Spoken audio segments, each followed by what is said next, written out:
Thomas the Tank Engine puffed happily along his branch line. He loved his job of delivering passengers between the big station at Knapford and the smaller villages dotted along the coast. Nearby, chugging along the road that ran parallel to Thomas's track, was Bertie the bus. Beep beep. Hello Thomas, Bertie called out. Hello Bertie, Thomas whistled back.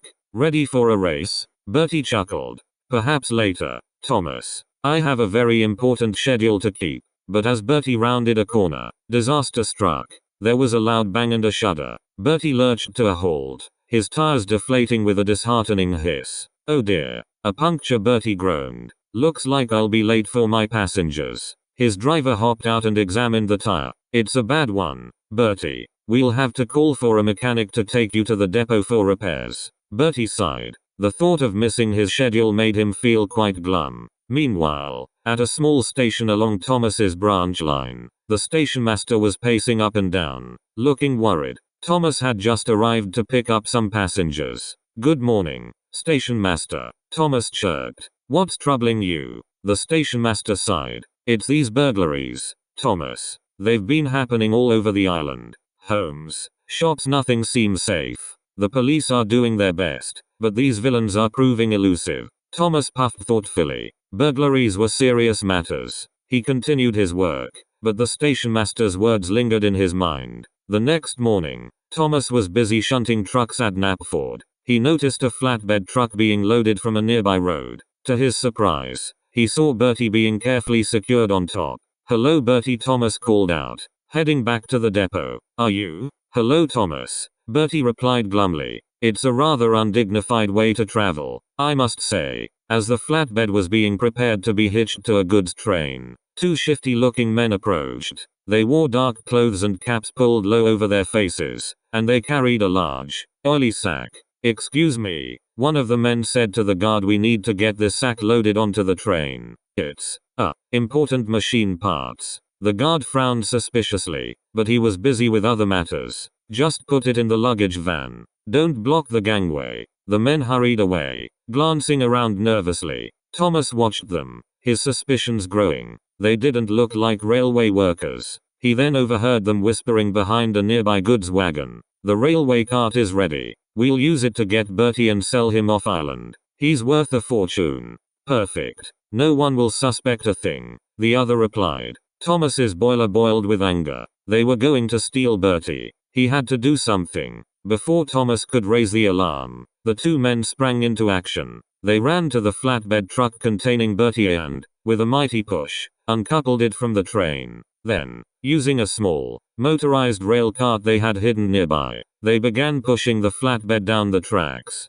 The flatbed, with Bertie still secured to it, began to roll away. Help, Thomas. They are stealing me, Bertie cried out, his pain trembling. Thomas immediately sounded his whistle, a long, piercing blast that echoed through the yard. He uncoupled from the trucks he was shunting and went aft to the runaway flatbed. Stop, he cried, his wheels spinning on the rails. Stop those thieves. The burglars, hearing Thomas's whistle, panicked and pushed the motorized rail cart with renewed vigor. The flatbed gained speed, rattling along the tracks towards the main line. Thomas raced aft to them, his pistons pumping furiously. He had to catch them before they reached the main line and caused a serious accident. As the flatbed careened onto the main line, Thomas saw a familiar engine approaching in the distance. Gordon. Gordon. Danger.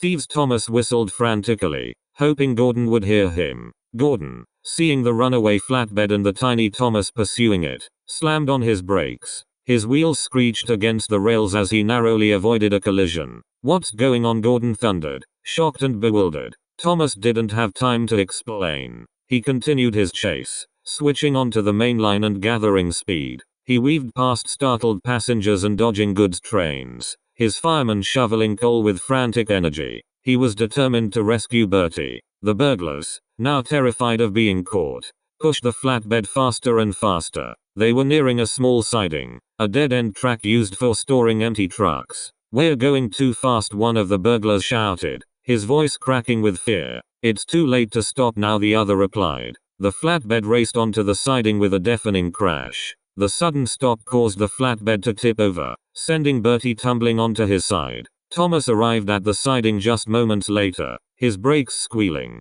He saw Bertie lying on the ground, looking shaken and bruised. The burglars had scrambled out of the motorized rail cart and were attempting to flee, but it was too late. The loud crash had alerted the police, who arrived in a fleet of cars. They quickly apprehended the two burglars, cuffing them and leading them away. "Bertie, are you alright?" Thomas called out, his voice filled with concern. "I'm a bit shaken, Thomas," Bertie groaned, "and I think my axles are bent. But I'm so glad you came to rescue me." The police took statements from Thomas, Gordon, and the other witnesses. The burglars were taken away to face justice for their crimes. The Fat Controller arrived. He was very impressed with Thomas's bravery and quick thinking. "Thomas, you are a very useful engine," he boomed. "You saved Bertie and helped catch those villains. Well done." Bertie was carefully lifted back onto the flatbed, and this time, he was properly secured. Another engine was sent to pull the flatbed to the bus depot for repairs. Thomas helped by shunting the flatbed and ensuring it was safely coupled to the engine. He felt proud to have helped his friend. At the bus depot, the mechanic set to work repairing Bertie's damage. They straightened his axles, patched up his paintwork, and gave him a thorough checkup. A few days later, Bertie was back on the road, better than ever. He drove to Thomas's branch line and stopped beside the tracks. "Toot, toot. Thank you for saving me," Thomas Bertie called out, his engine humming happily. "You're welcome, Bertie," Thomas replied, whistling cheerfully. "It's always good to help a friend in need." The sun shone brightly on Knapford Station, glinting off the newly polished buffers of Thomas, Percy, and James. Bunting hung from the station roof, fluttering in the gentle breeze. Today was a special day, election day on Sodor. The Fat Controller puffed out his chest and adjusted his waistcoat. "A momentous occasion, indeed," he boomed. "The people of Sodor will choose their new mayor, and I trust they will choose wisely." The engines, while not eligible to vote, understood the importance of the event. The current mayor, Mr. Bentley, had retired after many years of service. Now, two candidates were vying for the role: Mrs. Higgins, a local farmer known for her down-to-earth approach, and Mr. Sterling, a businessman with a reputation for grand ideas and impressive pronouncements. Thomas, eager to be involved, whistled impatiently. "I wonder who will win. I hope they like trains." Percy, ever the optimist, chimed in. "I'm sure whoever it is will be a good mayor. Sodor is a wonderful place, and everyone wants to keep it that way."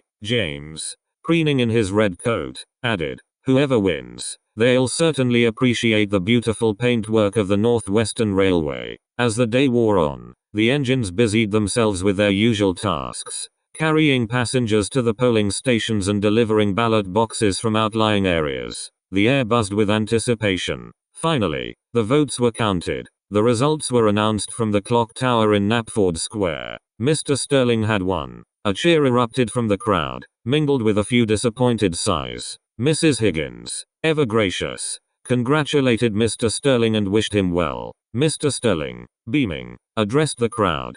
Thank you, people of Sodor. I promise to bring progress, prosperity, and innovation to our beloved island. Get ready for a new era." Mayor Sterling wasted no time in implementing his grand plans. He announced several ambitious projects, including a new airport, a modern shopping mall, and, most surprisingly, the revival of Sodor's long-neglected canal network.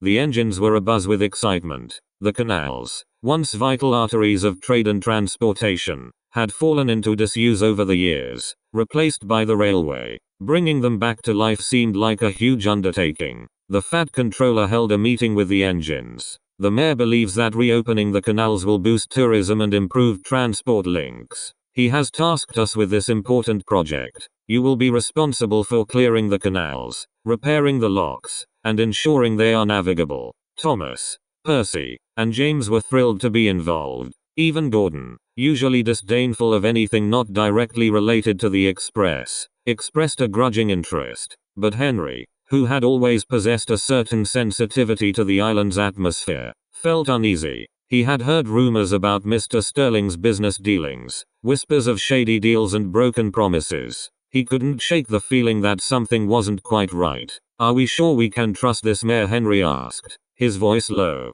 The other engines looked at him in surprise. "What do you mean?" Henry asked Thomas. The mayor seems very enthusiastic about Sodor. Yes, agreed James. He's promised us exciting new projects. Henry sighed. I don't know, he said. I just have a bad feeling. We should be careful. The fat controller intervened. Henry, I understand your concerns, but the mayor has the best interests of Sodor at heart. We must give him the benefit of the doubt and work diligently to fulfill his vision. The engines set to work.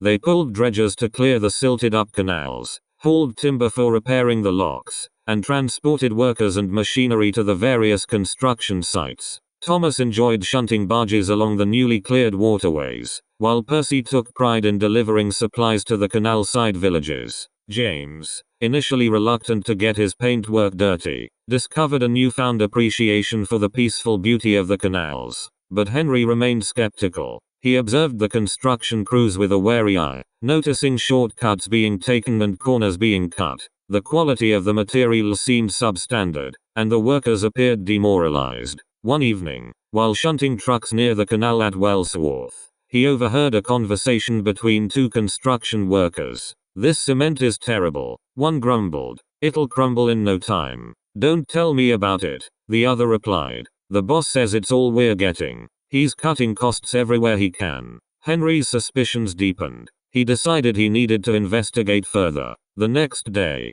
Henry asked to be assigned to the canal near Brendam docks. He knew that the mayor had promised a new freight depot would be built there as part of the canal project. As he shunted trucks, he noticed something odd. A large shipment of pipes was being unloaded from a ship, but the pipes were labeled with a company he didn't recognize. He checked his records and confirmed that the company wasn't on the list of approved suppliers for the canal project. That evening, under the cover of darkness, Henry crept along the canal bank, his wheels barely touching the rails. He reached the freight depot and cautiously peeked inside. What he saw shocked him. Inside the depot, workers were busily removing the labels from the inferior pipes and replacing them with labels from a reputable company. Henry quickly realized what was happening. The mayor was using substandard materials to cut costs and line his own pockets, potentially endangering the entire canal network.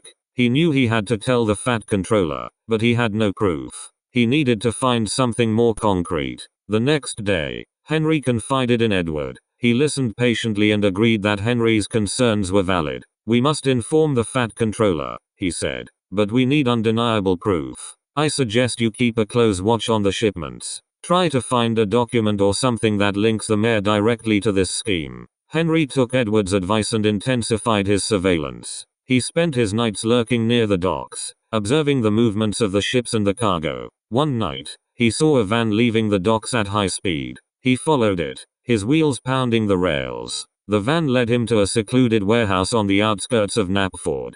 Peeking through a crack in the warehouse door, Henry saw the mayor himself, counting stacks of money. Next to him was a ledger, open to a page detailing the illegal shipment of pipes. Here was the proof he needed. Henry knew he had to act quickly. He raced back to Knapford, his whistle blaring a warning. He screeched to a halt in front of the fat controller's office. Sir, he cried, his voice hoarse. I've discovered something terrible. The mayor is using substandard materials for the canal project. He's stealing money and endangering the entire network.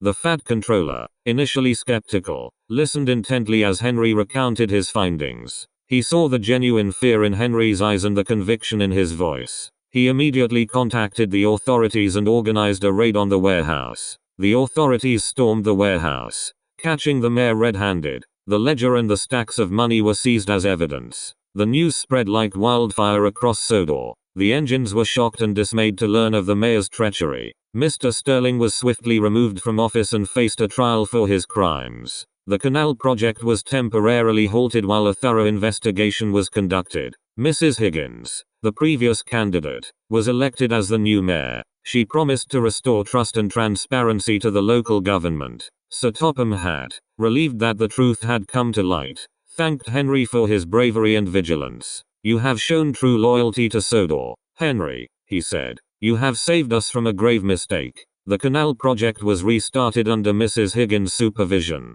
This time, only high-quality materials were used, and the construction was carried out with meticulous care. The canals were eventually reopened, bringing new life and prosperity to Sodor. Thomas, Percy and James continued to shunt barges and deliver supplies, enjoying the restored waterways. Henry, no longer burdened by his suspicions, could finally enjoy his work. The fresh air and the gentle rhythm of the canal boats filled him with a sense of peace. He had done his duty, and Sodor was a safer place for it. One sunny afternoon, as he shunted a trainload of passengers near the canal, he saw Mrs. Higgins waving to him.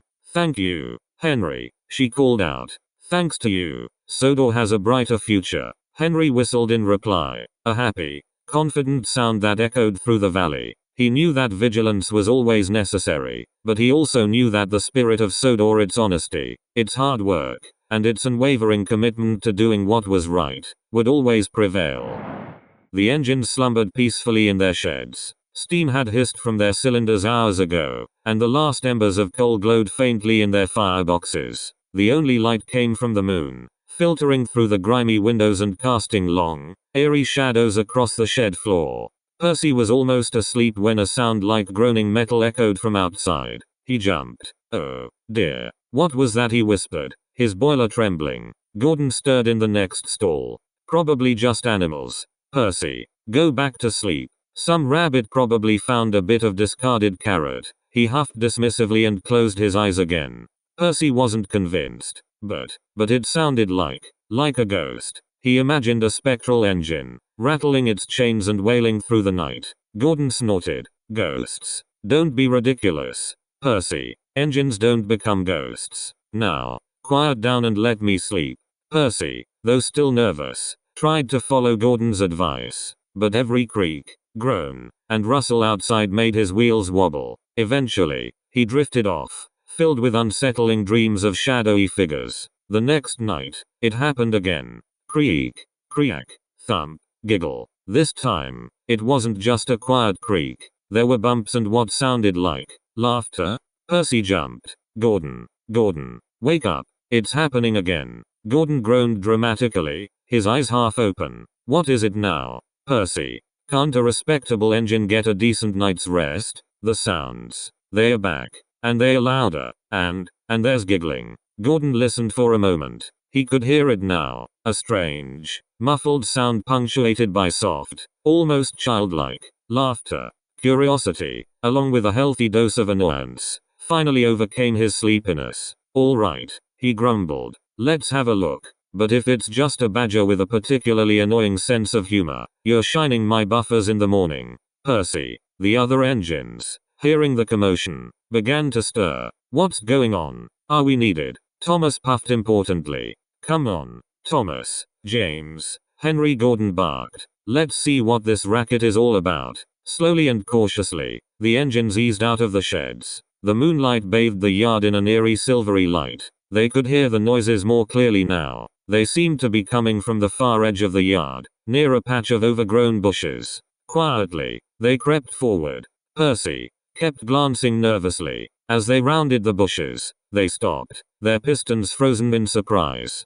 Parked in a semicircle were several cars. Inside, they could see shapes moving, and hear muffled voices. But it wasn't the voices that were strange. It was the sound of joyful, slightly hysterical, laughter coming from inside the cars. The cars themselves were rocking back and forth in a rhythmic, almost bouncy manner. Thomas was the first to speak. "What are they doing?" he whispered, his voice full of puzzlement. Gordon, after a moment of stunned silence, realized what was happening. A local farmer had informed that the popular lookout point by the countryside has been temporarily closed for construction. He muttered to himself, "Well, I never." James turned a shade of scarlet brighter than his paintwork. I think we should go back to the sheds," he stammered. This is none of our business." Henry also began to feel intimidated. "Good idea, James," he said. Gordon, however, was starting to feel a twitch of amusement. He whispered to Thomas, "It seems they've had their original spot closed down, and have decided to use ours for their enjoyment instead." Percy was still uncertain. "But why are they bouncing?" Gordon chuckled. "They are having fun, Percy. Let's just say they've found a way to entertain themselves." The engines exchanged knowing glances. A few of them even couldn't help but giggle, seeing as how these people were trying to make the most out of their night, even with the inconvenience of their original spot being closed down. Quietly, the engines backed away, leaving the merrymakers to their entertainment. They knew they couldn't let this happen again, but they also realized that they were quite harmless. Back in the sheds, the engines settled down for the rest of the night. The creaking sounds had stopped, replaced by the gentle rhythm of their own breathing. Percy, no longer afraid of ghosts, found himself smiling. He finally understood how these people found such joy, and realized that even though their method may be a bit weird, as long as nobody gets hurt, it's all that matters. Gordon still had a great night's sleep, and said to himself quietly, as long as it doesn't become a habit, I suppose. The Fat Controller stood on the platform at Knapford Station. He was waiting for a new arrival, an engine he hoped would be a valuable addition to his railway. Ah, here he is, he boomed, spotting a gleaming engine pulling into the station. The engine painted a jet black. He had a kind, if slightly weary, expression on his face. Welcome to Sodor, the Fat Controller greeted him. I am Sir Topham Hatt, but you can call me the Fat Controller. You must be Barry. That's correct, sir. Barry replied, his voice a low rumble. Pleased to be here. I'm sure you'll be a great help, the Fat Controller said. Thomas and Percy will be your shunting partners for the week. They can show you the ropes and introduce you to the railway. Just then, Thomas and Percy puffed into the station, curiosity evident in their eager faces. Hello, Barry, Thomas called out cheerfully. Welcome to Sodor. It's good to have you, added Percy, his whistle tooting a welcome. Barry offered them a weak smile.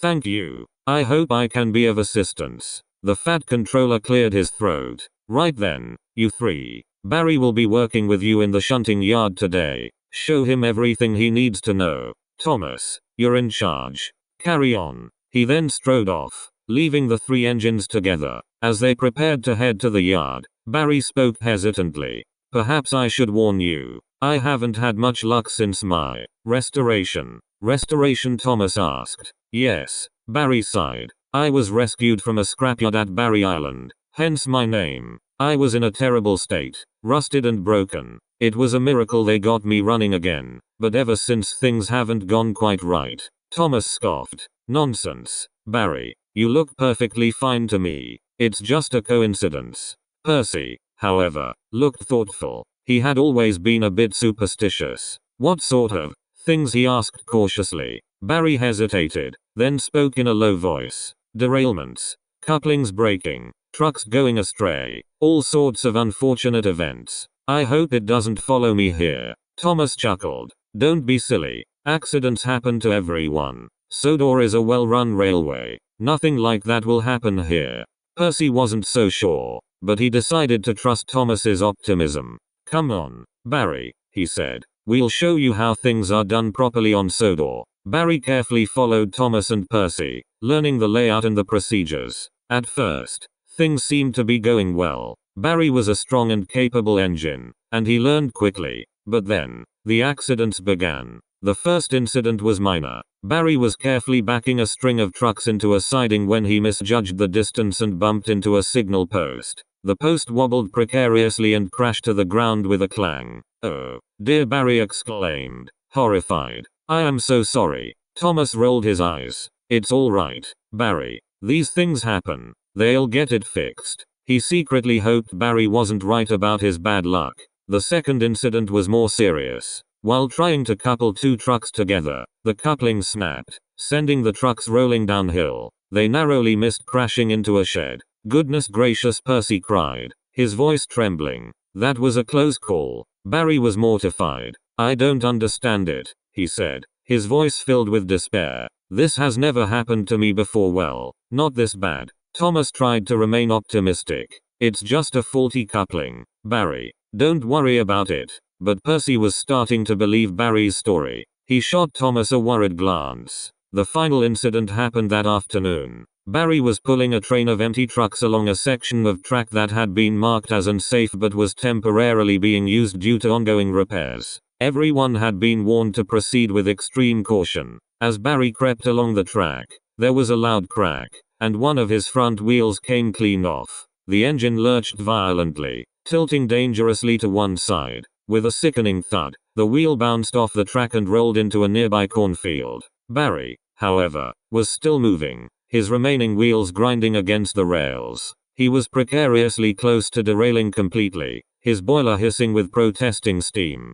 Percy immediately sounded his whistle to alert the signalman. Thomas, meanwhile, frantically coupled himself to the rear of Barry's train to try and stop it. The train shuddered to a halt just before the end of the unsafe track.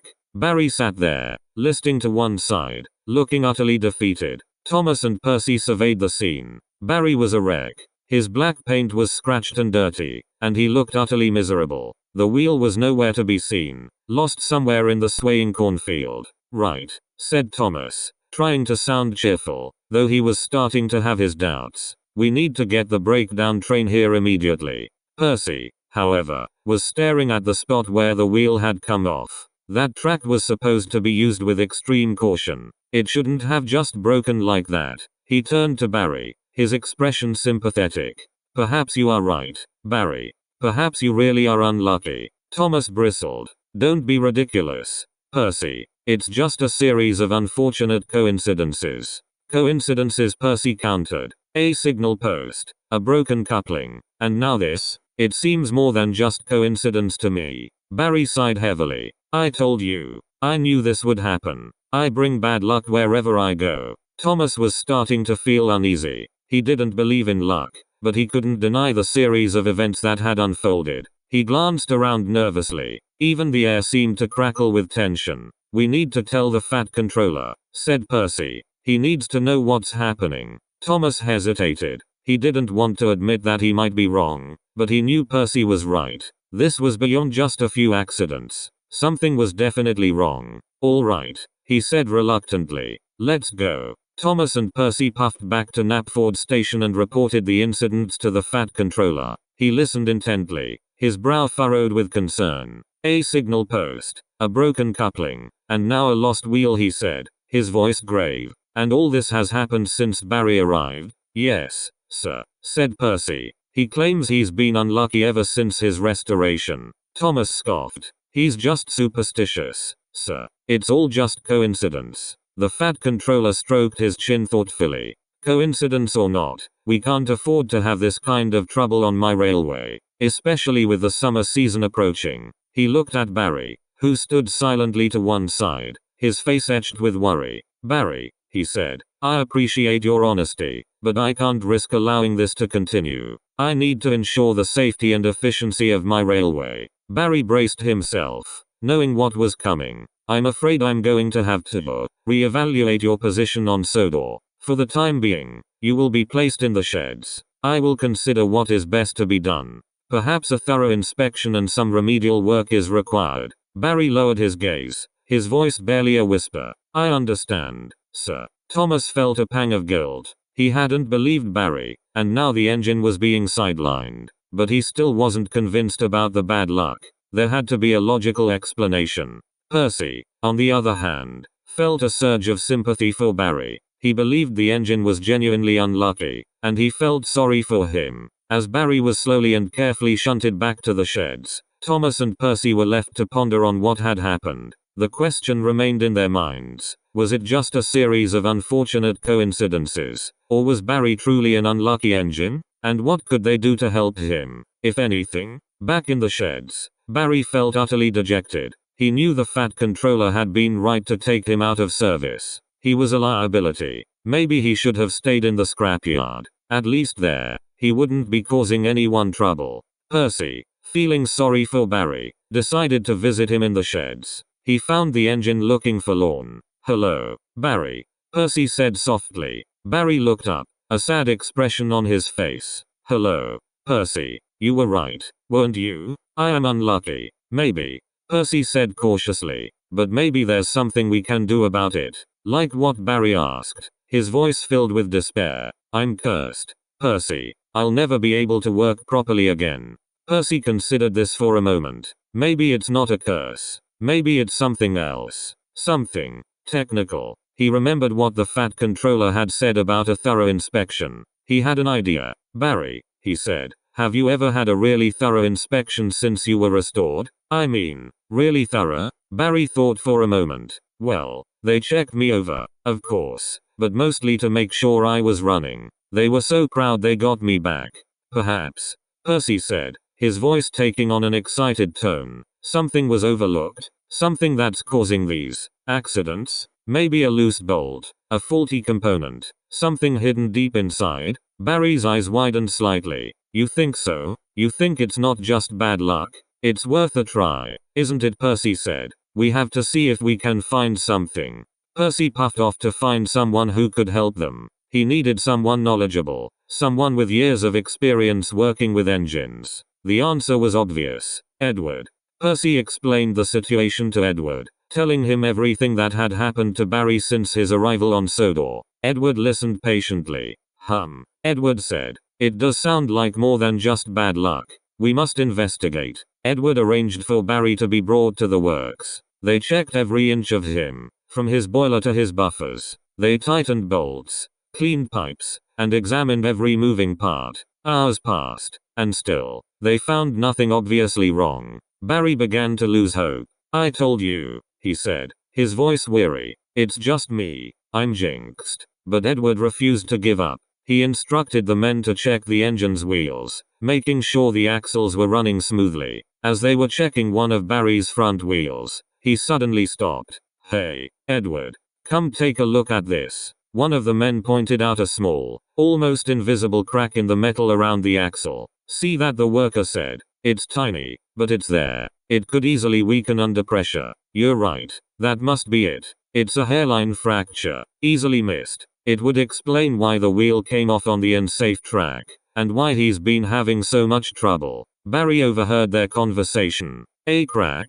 In my wheel axle? Is that really it? It certainly seems so, Edward said, smiling. It was hard to find, being so small. The workmen went to get the welding equipment. They expertly welded the metal, reinforcing the axle and making it stronger than ever before. Once the repair was complete, Barry was tested on the test track next to the works. He ran smoothly and efficiently, without a single hitch. The Fat Controller arrived to observe the test. He watched with a critical eye as Barry chugged around the track, his pistons pumping rhythmically. Well, Edward, he said, it seems you've found the problem and fixed it. Indeed, sir, Edward replied proudly. A hairline fracture in the axle, a very subtle flaw, but it was causing all the trouble. The Fat Controller turned to Barry, who was beaming with relief. Well, Barry, it seems you are now fit to work. I am pleased to hear that.